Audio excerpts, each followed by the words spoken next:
Hey y'all, it is Chris with Rockin Farm, and we've got a problem.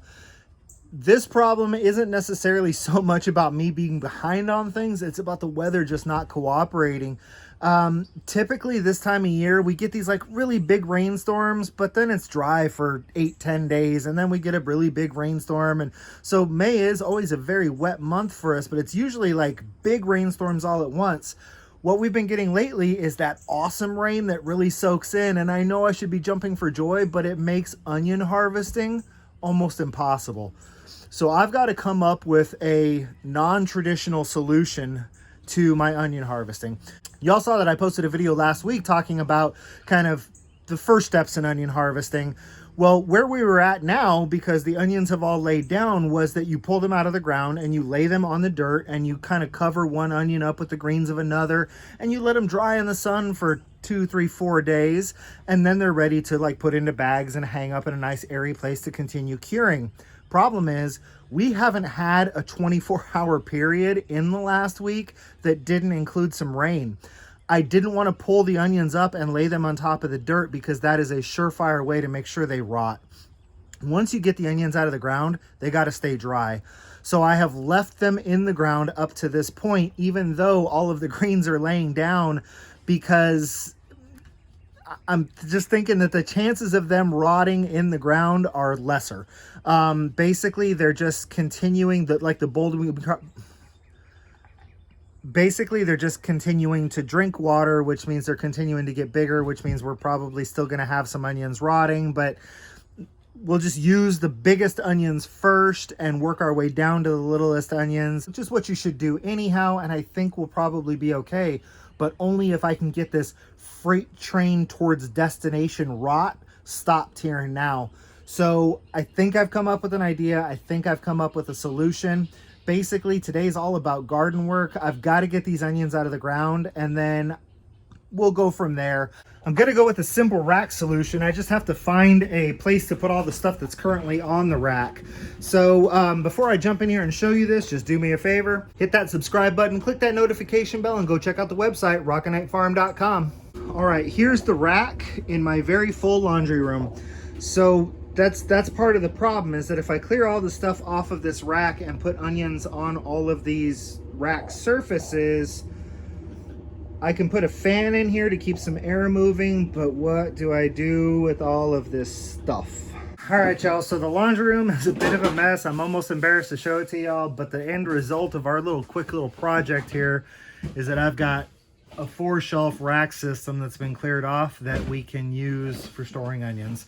So I need to go get some onions out of the ground. I need to get them on this rack. I need to get a fan blowing on them because inside this room, it is just humid with no air movement. So we need to do something about that humidity. We need to do something about that air movement. And I have one of those great big blow the skin right off your face fans that I can put in here that should help me get these onions dried out. All right, y'all, there is no super duper secret when it comes to harvesting onions. I mean, it's literally just pulling them out of the ground. And they come out really, really easy. I will usually brush the dirt off of them gently. And any dirt you don't get off of them, you're just gonna let it dry on the onion, and you're just gonna let it stay on the onion until you go to use the onion. We'll cover more of that when we get into the next step.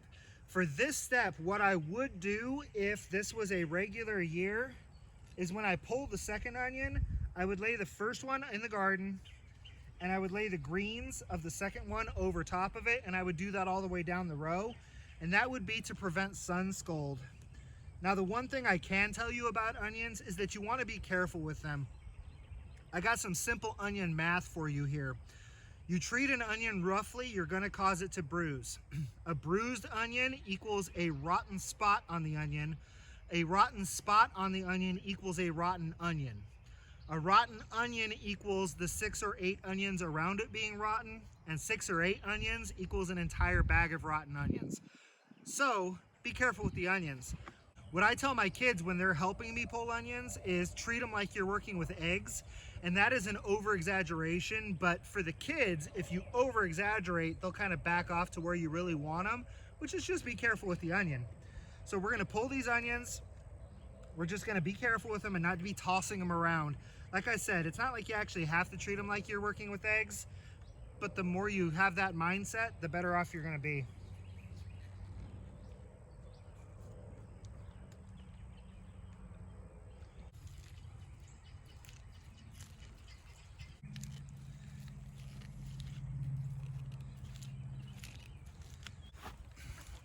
Oh, good God.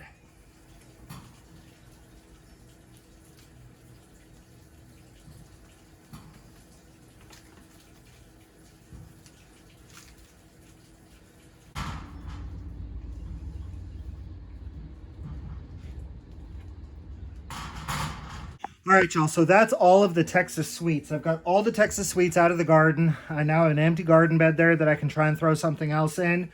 The white onions, they were at a place where about 75% of them were laying down, so I laid down the rest of the white onions, and hopefully I can hold off about 2 or 3 days for those.